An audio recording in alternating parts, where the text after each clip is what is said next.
This program is designed to provide general information with regards to the subject matters covered. This information is given with the understanding that neither the hosts, guests, sponsors, or station are engaged in rendering any specific and personal, medical, financial, legal, counseling, professional service, or any advice. You should seek the services of competent professionals before applying or trying any suggested ideas.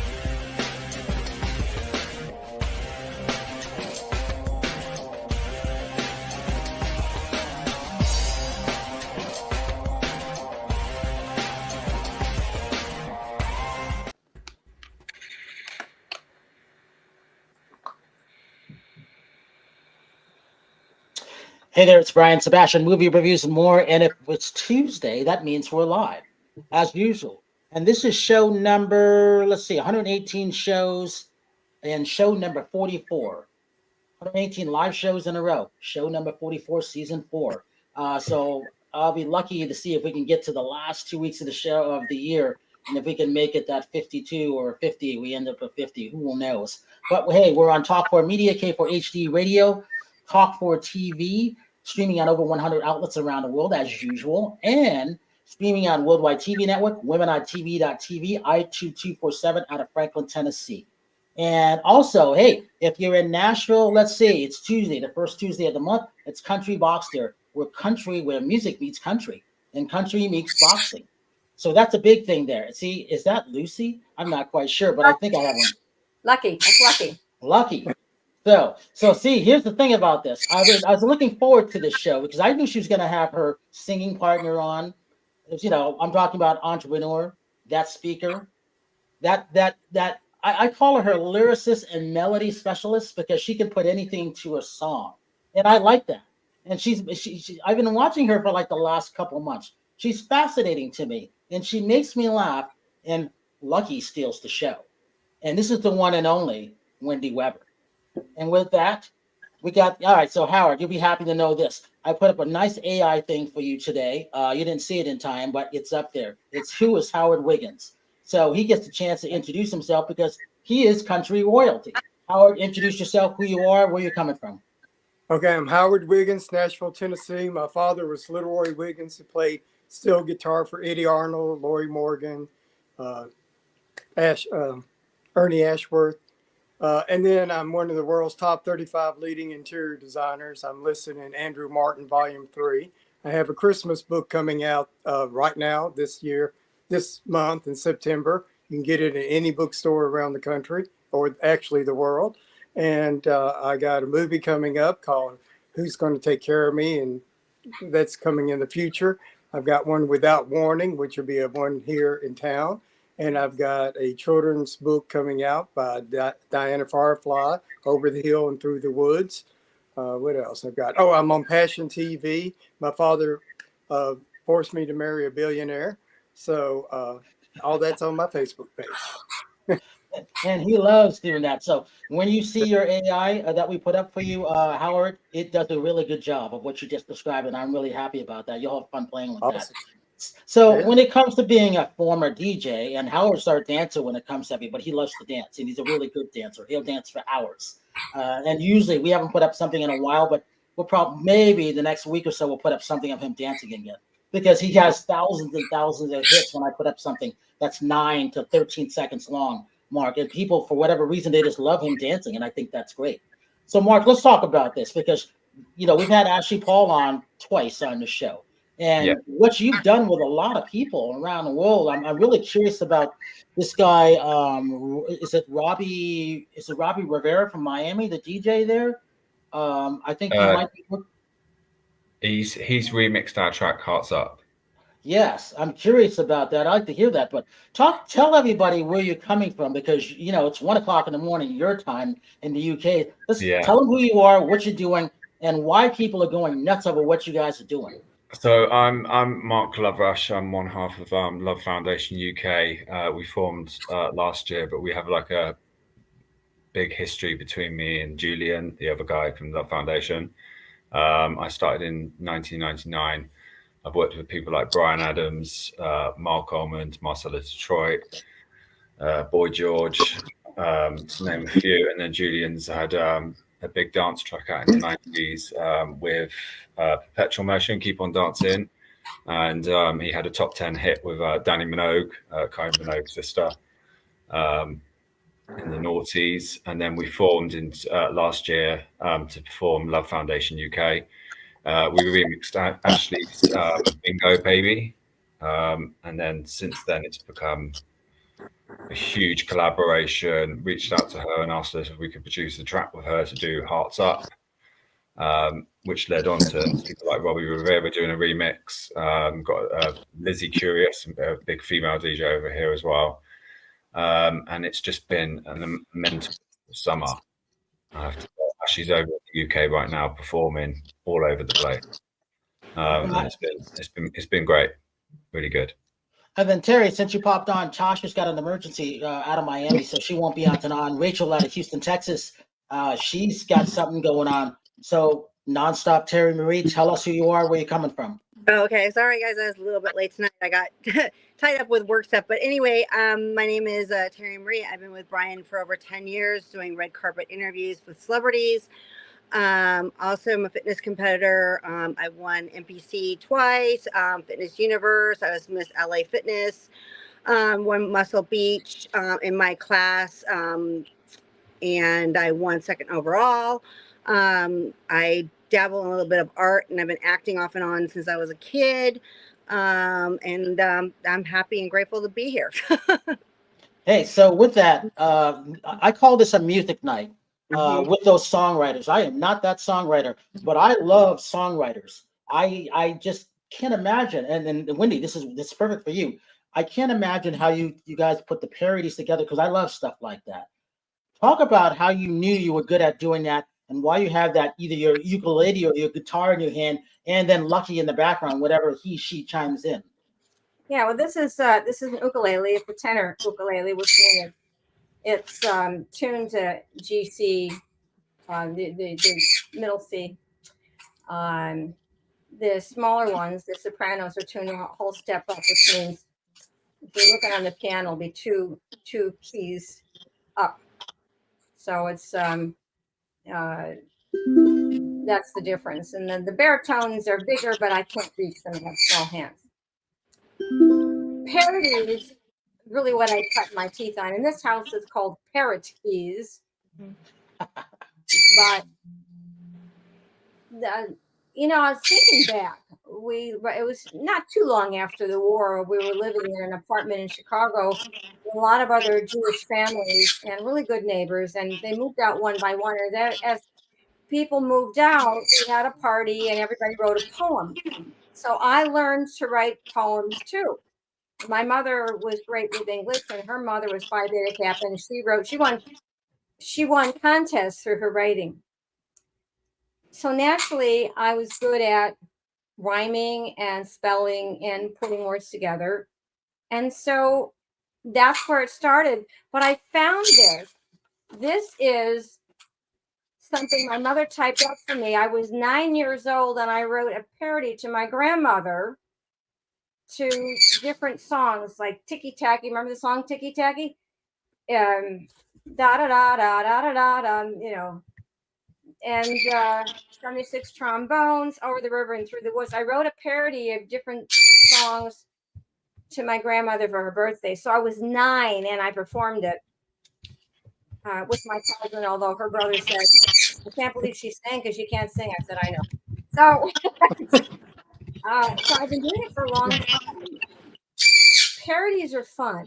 Why are they fun? So you might hear the Psycho shower scene from downstairs. That's the other parrot. Parodies are fun because people look at them and listen to them. How close did you get? And is the message consistent with your message. So I'm really good at that. I worked for a network marketing company that had a product called Vitamarin. It then merged with another company, so we didn't have that product. But I have a bit of it left, and I wrote 50 ways to love your liver because it was a liver product. So to Paul Simon's song 50 Ways to Leave Your Lover, and I nailed it. And I'm telling you, they were on the floor. I sang it live at a conference. They were on the floor. Another thing I did, since you like parodies, was to rawhide. You all know the rawhide song, rolling, rolling, rolling, up and down the rolling. Well, that's what my change was. Because I worked for a financial company, I wrote this song about the markets going up and down. And 5 years after I had performed that at a talent show we had every year for United Way kickoff, which the big companies promote United Way. 5 years later, this gentleman stopped me. I was walking between buildings on the campus, and he said, I still remember that song you did to Rawhide. Now, I didn't know who he was. He was in the audience. He had been in the audience. What does that tell you? What did that tell me? They remember how you made them feel. It makes a difference in their lives. So when they don't remember the words, they don't remember anything else, remember the effect. That's what parodies are good for. That's what they do. That's different from your own customized song, because that tells your story with a unique melody, because I don't do covers. I don't want to ask for permission. So I do my music, and I create music for anything. Will I create music for anything? No. I am particular. If you want me to do hip hop, go to somebody else. I can direct you. Heavy metal, some of the modern songs that all sound alike to me. I can do some blues. I can do some jazz. I won't do a lot of it because to me that's boring. But I like variety, so I do several genres, and it will fit what you want to say, and you have some choice in kind of music you want when I do that. Mostly, it just comes through me. I'm not sure where it comes from. Maybe something I heard. Maybe there's a bit of a lyric that reminds me of another song. The people want to know how I do that. I don't really know. If I ever figured it out, I might spoil it. Well, let's do this. Let's see what you have real quick, and then we're gonna mute you when Lucky's not going too nuts. Go ahead. Right. Okay. So here's a song I wrote because I got my hair cut. And Terry Marie, do you find when you get your hair cut, it's not happy? There, a lot of people will say that they're not. The hair is not happy. It takes a few days for it to settle down. I don't know. I have extensions. Oh, well, then you wouldn't know. But maybe when you were younger, it didn't come out right. So I wrote this song because as my hair changes, I get more gray. It changes the texture, and it doesn't work the way it used to. So I wrote this song. Whenever I get my hair cut, my hair gets mad at me. Whenever my stylist puts it doesn't want to be. It goes this way, it goes that way, but never goes the way I say. Because whenever I get my hair cut, that's a bad hair day. And then it goes on, looks good at the salon, and I go into, is there blunt cut trauma or razor rage? So, you can have a blunt cut, you can have some razor. A lot of the men have a lot of razor cuts, you can both. So I used that. I don't know where it came from. It just came to me. But it got out that my hair just isn't cooperating. And at the end, I said, sometimes the only thing I feel I can say is when I have a bad hair day. Wear hats. So it's not working right now, but it's just, that's something I've done for me. Do you have something that gives you pause? Something that makes you laugh? Something that makes you cry? You want a song that reminds you of how maybe you felt and then how you can feel. At the end of the day, how do you feel? And Mark, you're nodding. So you know, as that songwriter, as that DJ, as that music producer, tell us what that's like. Because last week we were talking to a couple of music people on songwritings and writers, and that's fascinating to me. Go ahead, take it away. I mean, for me, like, because I started out as a DJ, and then basically getting into making music, writing music. It's about the more for me the collaboration process. That's more inspiring to me, like layering down the track, approaching someone, asking to, obviously, because we're kind of like music producers, so we're kind of like making the music side of things, but then obviously to bring it to life you need that vocal. I mean, back in the day there was a lot of instrumental tracks that you could get away with, but nowadays you need the vocal for people to resonate with the record. So when we go to produce the track, write the track, approach people like Ashley Paul to listen to the track, come up with the lyric ideas, and then once we get the lyrics and then the track is, you know, born, it's just, that for me is just thrilling. That's that whole process. I mean, for us, like when we did Hearts Up, I mean, we created Hearts Up in about 5 days. I think it was a couple of days to come up with the music, and then Ashley and Lucas to come up with the top line, and then go back and forth, just getting the vocal levels right and everything. And it was just born within 5 days. I mean, some tracks can come naturally, some tracks can take ages to do.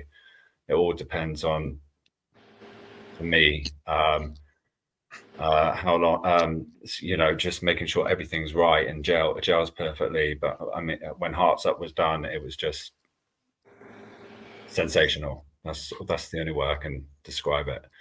And then obviously having our tracks performed in clubs, remixed by top DJs like Rory Rivera, it's a buzz, and that's the most thrilling thing I can think of, doing the music and reaching out to fans and seeing the response from the people as well. Did you expect Hearts Up to do so well? Because Howard is our dancer. Howard. Here's another thing. Ashley gave permission to Howard to dance to a couple of the songs, and I said we're going to have to ask Mark. If it's okay with Mark, I'll put something to that, and we'll see how people like it. Because I know they like Howard when he's dancing.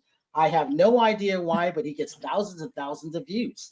So Ashley was fascinating that because we showed a clip when she was on. So Mark, if you give him permission, we'll do something like that. But you know, congratulations on Hearts Up and everything that you guys have done. People are just loving your stuff all around the world. That's phenomenal. Well, I mean, since Hearts Up, I mean, we've had like, I mean, Hearts Up came out in May, and then we've had like two more singles drop since May, because Ashley's over here performing, and that's another rewarding thing as well. Is Ashley's in the UK right now. She's been here for like 3 months, and she's been performing like all Pride events across the UK. And to see the response from the audience and see people actually sing the lyrics back to you, that they're not even familiar with the records yet because they're not embedded with them. But, you know, for Ashley to, you know, literally to sing one chorus line, and then when it gets back to the next chorus line, that she's singing it back to her. And that is just such a buzz. I mean, I since making music, I've never really, and I've been doing it a long time, but I've never actually been in a position where someone is out there physically performing to the public and going there hand in hand and watching her perform these records. I mean, she's a little powerhouse, and we've got this massive track out called Dance You Gotta right now and Dance for Your Life. And these records are both big records from 1994. We took the music from a couple of producers. I reached out to them and asked them if we could use the backing music. So we kind of like retweaked the backing music, gave it to Lucas and Ashley, and they've written brand new top lines on them. So there's kind of like a essence you can actually feel there from the 90s, because obviously you've got that 90s element. And then Ashley and Lucas have written these amazing top lines, and they're both right out now as well. But that for me is, but yeah, you've got permission to do what you said. Howard, talk to him. Tell him why you like the dance. Because when I go down to Tennessee, it's fun to see him dance. I kind of like sit in a chair. I'm like the black guy that doesn't like to dance because I'm that old DJ. So, Mark, you understand what that's like. I wish I could. And now I'm fascinated with songwriters because, I can't wait to get back and go to the Bluebird Cafe down there where all these great songwriters are hanging out. Howard, talk about why you like to dance because he just gets up, starts to dance. Actually, it started when I was young. My parents had a rec room, and when they entertained, they come up here and say, "Come shake like Elvis." So I would go up there and dance. And then I was shy for a bit, and I wanted to get out of it. So I went and went and did one of those male strip contests back in the day, and I won. And that brought me out of my shyness. And it's like, so now I'm not shy. I mean, I get up there and dance by myself, and people just come and join me, and it's just a lot of fun. So it's good exercise, and you don't know you're doing it. Terry, you like to dance too. Yeah. Well, it is. Terry, you're more of an 80s dancer, right? Yeah, I like to dance to like rock, and I don't know. I like to listen to that kind of stuff too at the gym too. So, yeah, I love to dance. So, Mark and Wendy, when it comes to writing, what's important? I mean, Wendy, you just described what that hook would be, leaving that lasting impression, because we've seen a lot of these parody commercials, which are hot. They've always been hot, where they just leave that thing. And I love that. And then, Mark, when you're talking about, I don't know what your writing aspect is like, especially in the UK, but I know whatever happens overseas comes to the US, and we kind of catch it last because with that big market, if you made it here, you can make it anywhere, right, Mark? I mean, as a dance music, I don't. I mean, you had your Chicago house and things like that. Do you know what I mean? Back in the day, and obviously in the UK, we had a lot of kind of like more your banging Euro dancey kind of like stuff and all that lot. Obviously, there was a lot of stuff that came out of Italy as well, like Live Enjoy, all that kind of stuff. I've lost my train of thought. What I'm saying. Sorry, what was the question again? Sorry. More of like, Windows, when it comes to creating those things, leaving a lasting impression, especially for the audience, because the European audience, I hated Chicago house music. I didn't know there were different types. That's why I stopped DJing. I said, I don't like this, and this is not for me. And I got out and I didn't listen to music for 4 years. And then it took movie soundtracks to bring me back because they started doing everything. And I thought that was fascinating. Wendy's nodding her head. She can probably identify with stuff, right, Wendy? Well, movie soundtracks. I listen to soundtracks maybe more than most people do. And I grew up with all the westerns. I watched all these old westerns, whether it's TV or movies, and I want to see who wrote the score, who wrote the soundtrack. How does the theme mesh with the movie, and how do they use it throughout? They did some brilliant work on the old TV shows such as Wagon Train, Laramie, where they had more than one theme song. They changed them. And then how they wove them through when it was funny, when it was sad. I listen to those soundtracks, but the soundtracks of movies are really have to be very well crafted. And the people who've done these are brilliant. And there's so many of them. That's fun to pay attention to. I am not a composer. I'm a songwriter, but and a melody specialist, but I hear it. And that's amazing work. The collaboration with who's the orchestrator, who writes the original music, because they're not always the same.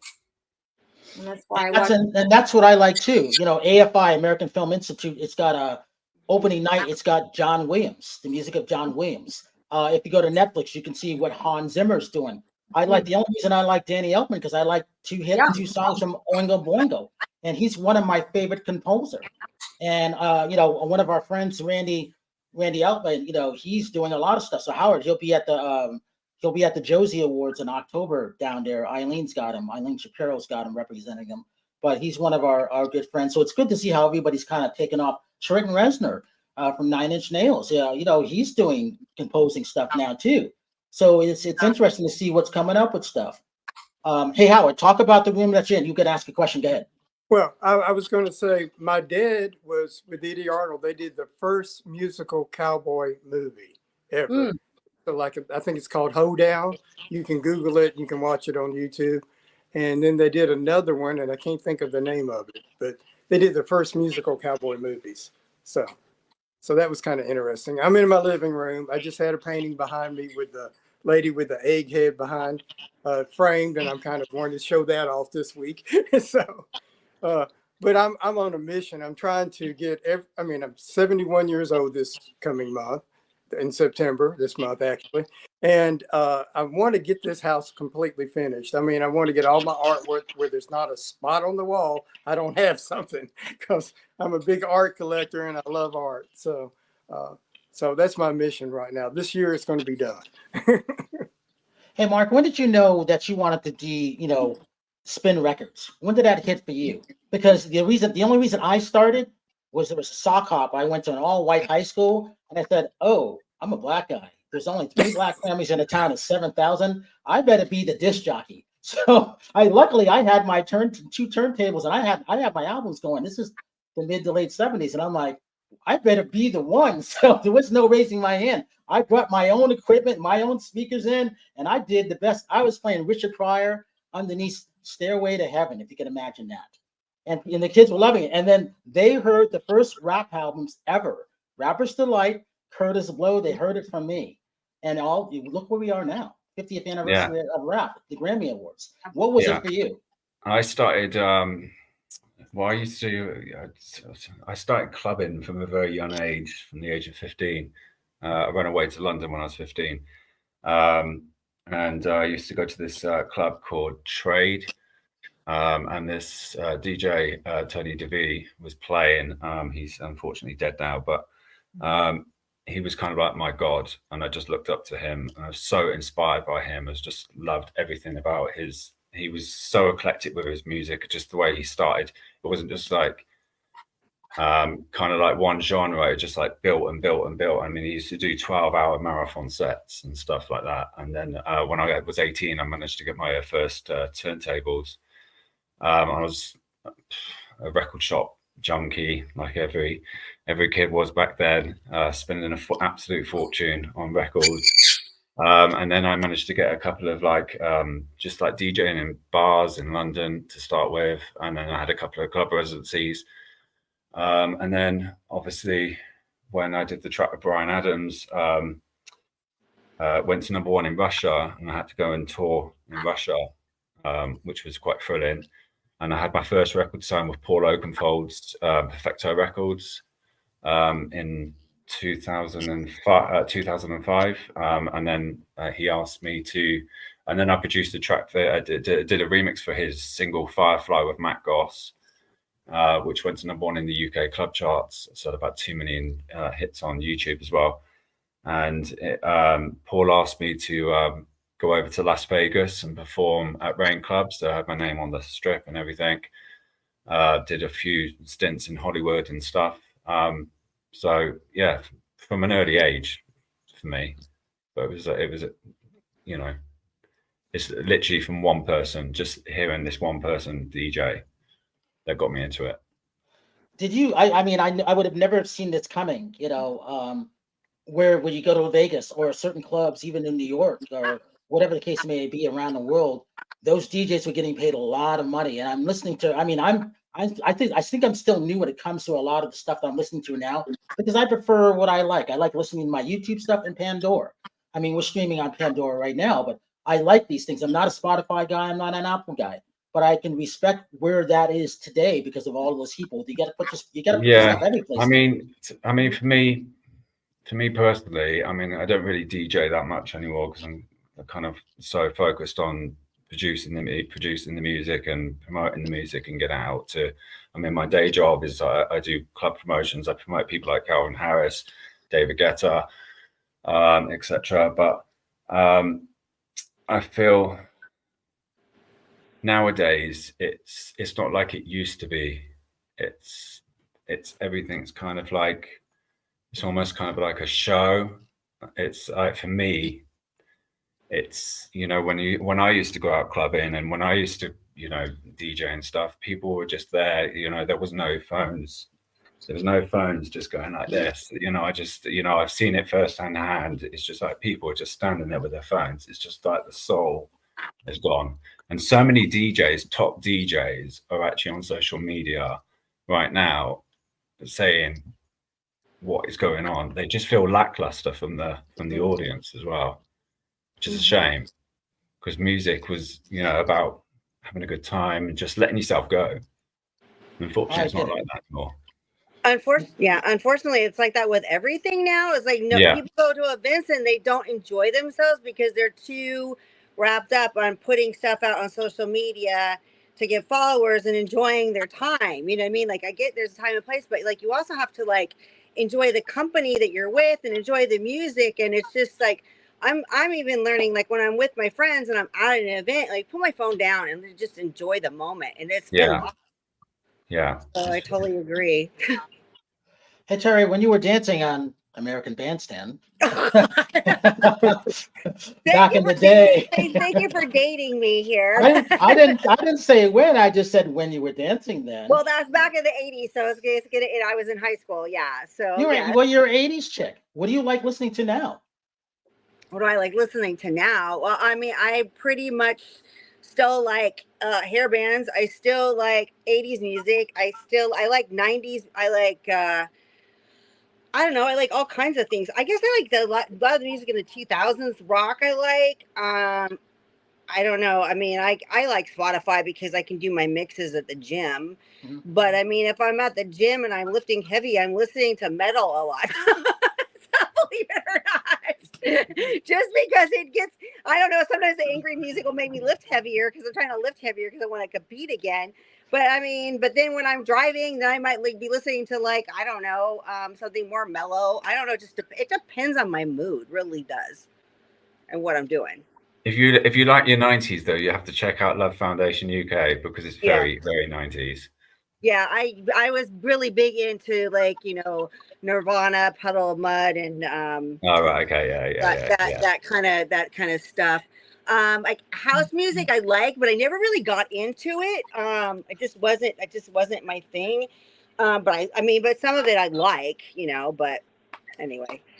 So the 90s 2000 rock is pretty much where I still listen to now. Funny enough, that's the same with me in music. I'm very 90s. I'm quite very 80s as well. Yeah. So I actually prefer it to the modern day stuff. Well, you know what's funny about that? I love stuff like that too, because back in the day when I had MC Hammer pants, I was dancing a lot and it was fun at that point. And with that, so Jessica, I've been waiting for this young lady. She fascinates me. As one voiceover artist to another, I love the stuff that you're doing. So she's an award winner. She's got some great things going on. And I'm so happy that you got into voiceovers early.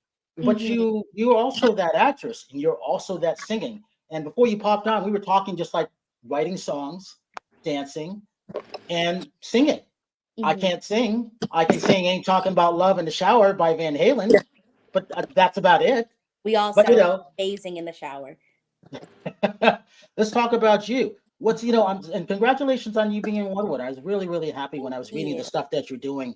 And I'm like, I know the voice because I listened to voices. The guy that trained me, and you're a little bit too young, was Don LaFontaine. He was known as the guy who did all the movie trailers. Oh, okay. He did that, and he was so good. And you are good. And keep doing what you're doing because you're following in his footsteps. I can see it. He was so good. They called him One Take Don. He had a professional limousine driver, and he would hit 13 stops in one day, one take. He wouldn't watch any movies. He'd watch 1-2 movies a year. And then he would read over 250 books because he would, I go, Don, why don't you watch any movies? He goes, you see this? See what I'm reading? I already know what the movie's about. And most of the time he was right. Tell us about you. Tell us what you're working on because you got a lot of stuff going on. Hello, my name is Jessica Mikayla. I am 18 years old. I've been acting for about 12 years now.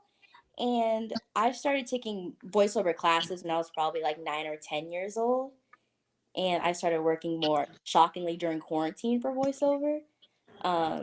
and I'm in the new Disney Junior Ariel, so that's really fun. I'm two LOL dolls on YouTube, Hoops Cutie and Western Honey, and I play Rory Blueberry in Yummiland, which is also on YouTube. Yeah. Yes. Talk about when you won your award, because what the society that you belong to is not easy to get in, and my hat goes off to you for that, because one, you need more minorities in there, but two, being recognized by that. Talk about that honor. Talk about the awards. For Soba's was so fun to go to, but I was in my own world. I didn't really think I was gonna win. I'll be honest, I had my headphones on listening to Lana Del Rey because I was like, I'm not I'm not gonna win. This is like the first like kind of big thing I've done with voiceover. Someone else, I'm like, everyone did good. And then all of a sudden my mom's like shaking me and I'm like, why are you touching me? Because I'm a teenager. So I'm like, why are you touching me? Like, go on stage. I'm like, why would I go on stage?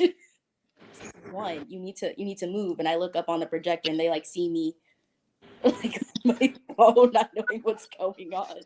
So I like speed walk onto the stage. I don't think I realized what happened until I got home. Oh, there's my face. And these are a couple of things that you voice acting in.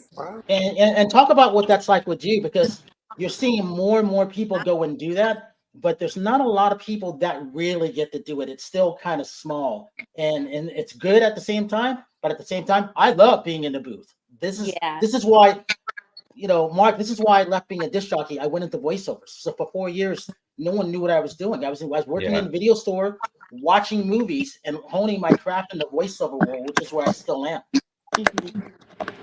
I think I mostly got started just taking classes, and I was just learning about ADR and looping and just getting all of that ready. And a lot of the people I took classes with were just like, we mostly just cast legal 18 or 18 or older. So I just kept taking their classes and just working on it. So when I hit 18, it was like, hey, I remember you from my class. So it's just keep working on craft, getting to know people. I'm also the type person where I like hear the voices and then I look it up and I'm like, okay, I'm gonna remember that person. So it's like it's such a small group of people. It is. I couldn't do. I was the warm and friendly guy next door. That was my thing. But I was so not smiling. It took a woman to bring it out of me. Her name was Lou Hunt, one of the best voiceover teachers ever. And she goes, Brian, you need to act more. And I'm like, but I'm not an actor. I didn't know I could use my hands. She goes, I want you to use your hands more. And you've got the warm, friendly. And then it turns out, LeVar Burton and I, we actually sound the same. And I didn't know that until I was listening back on his tapes. Because I hate my voice. I still hate it. But when it comes to the voiceover world, it's different. Different from singing, different microphones, different technique, right? Yeah, it's a lot different. And me personally, I also like to move around in the booth.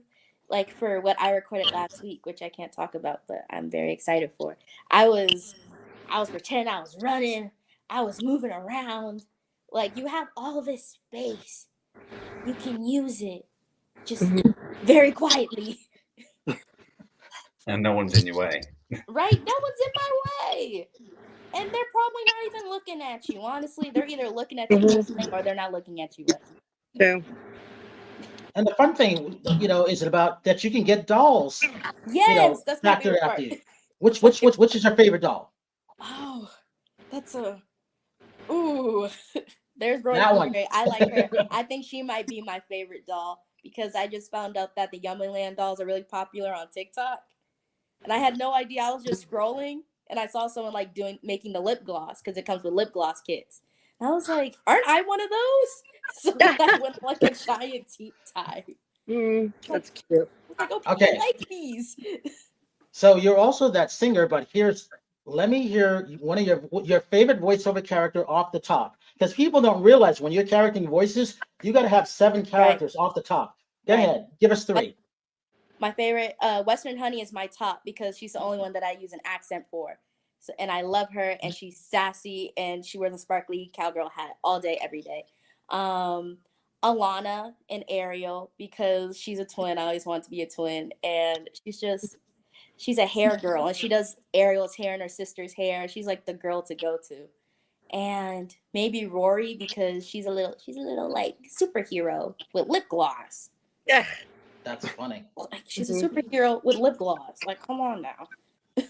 So we have Howard Wiggins he's a dapper guy. He's I'm not the dressy guy. He is. He's from Nashville, Tennessee. Ooh. Mark Love Foundation. He's from the UK, so it's almost 2:00 his time because we got about 10 minutes left. Terry Marie Nonstop. She's in Sherman Oaks, California. Wendy Weber. Lucky is in the back. She's not chirping right now, which is a good thing. But there's a good photo of that. And whenever she has her ukulele, which is also good. Ooh. But she does song parodies. So we were talking about that. Mm-hmm. Then Wendy, talk about this real quick. We've got about 9 minutes left. Talk about what it's like to be in the speaker world, because you're that speaker too. You're that entrepreneur. Not doing a lot of speaking yet. I need to get more gigs, which means I need to have a VA to do the grunt work, filling out those forms. It's not my thing. But I learned years ago from a gentleman who's come back to Phoenix area, Tiamo DeVitari. He created something called keynote concerts. So if I'm speaking, I'm also going to sing. Maybe there's a song that I've written that fits, but I can write a song for anything. So I can make music to fit. And if I have to do it a cappella, that's fine. I can sing a cappella. I can sing on key. But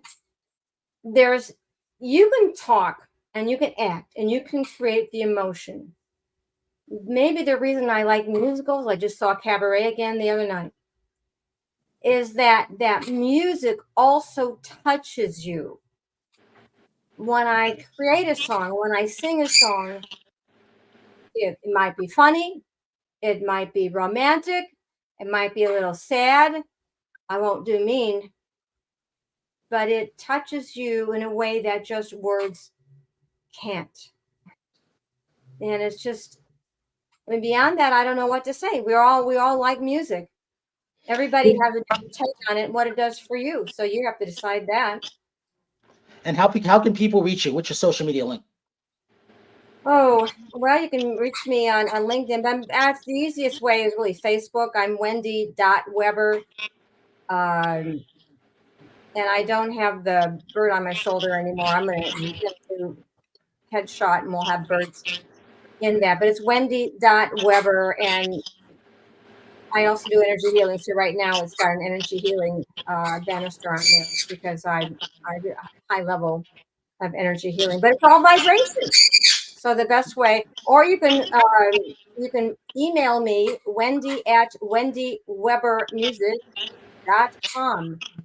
And that gets to me as well. But just let me know who you are and why you're sending me a note. Howard Wiggins, give your social media links and why you love dancing.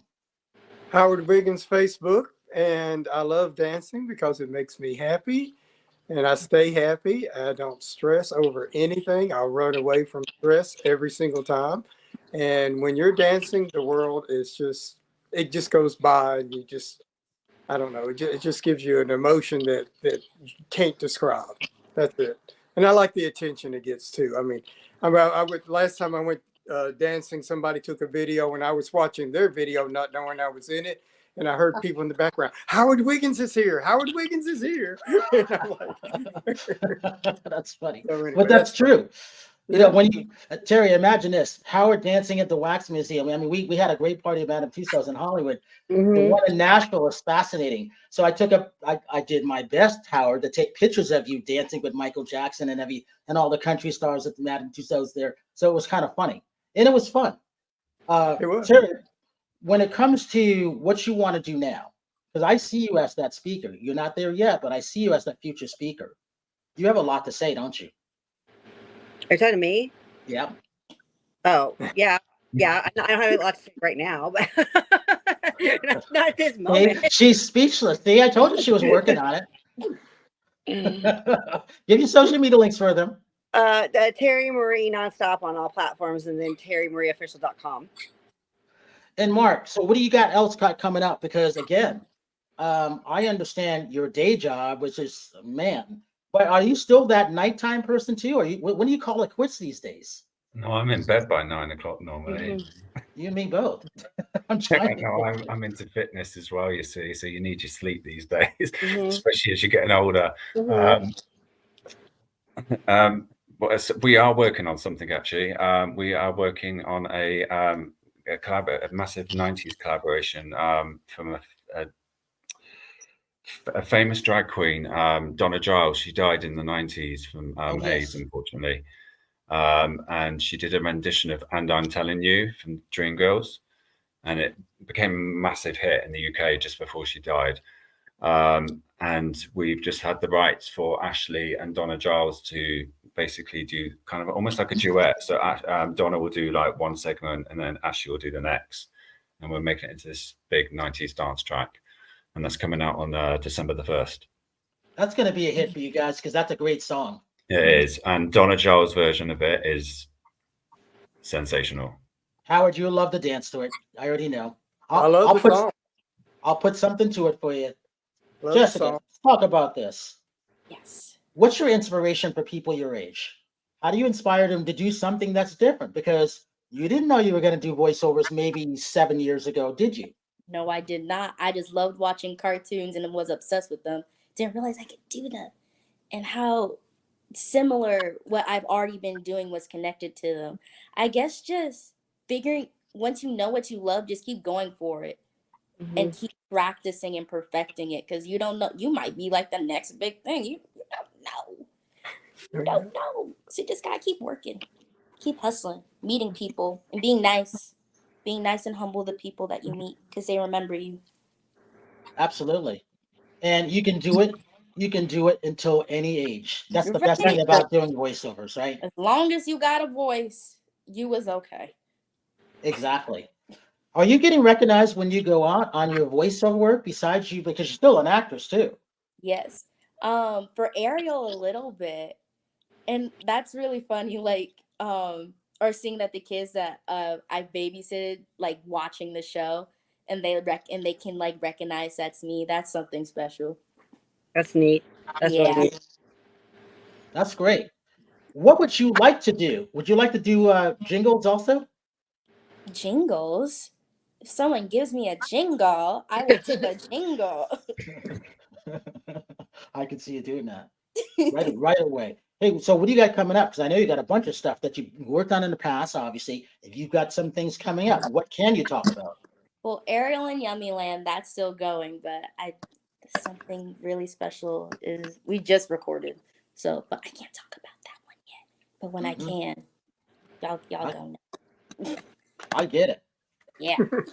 All right, so I got to talk about Nashville Films because they've got some great things. Again, kind of music related. So think about this. Melissa Etheridge has got a documentary. So I last spoke with her at the John Bon Jovi Music Cares Grammy event. Music Cares, the Music Care Person of the Year in Los Angeles, Diane Warren, one of the best songwriters out there ever. She's got a doc. Again, Howard at the Nashville Film Festival. I'm not going to make it. Devo is opening night, believe it or not. Remember that song, Whip It? Yeah. Jessica, you sound this, but you probably hear. Their opening night. That's going to be fascinating. This is a film about the Black Keys.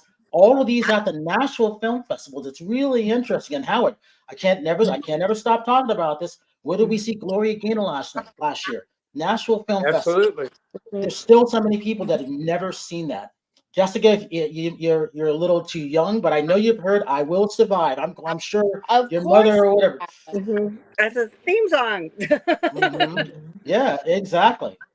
So when it comes to these things, it's the 55th annual Nashville Film Festival. So when it comes to that, I love this, and I look forward to doing these things. And then AFI, like I said, the music of John Williams coming up, one of the best, composers ever. He's always working with Stephen King. Steven Spielberg. So as I always say this, I want to thank everybody for coming, especially Mark, just for you. Love Foundation, congratulations on everything that you're doing out there. I can't wait to put something for Howard to dance for 90 seconds and watch it go nuts. I can't wait to have Ashley Paul back again after she comes back from the UK. Wendy, you and Lucky, I'll see you at Easy Way probably the next couple weeks. Yep. Terry, I will see you I'll see you next weekend for a couple of things. Melissa Manos, Melinda Manos, thank you, PR, for that. Bringing Jessica in. And Jessica, continued success for you. And as I always say to people, have a good night tonight, a better day tomorrow. You see someone without a smile, please give them one of yours because the world desperately needs it. I'm Brian Sebastian. This is Movie Reviews and More, and we will see you next week. Bye.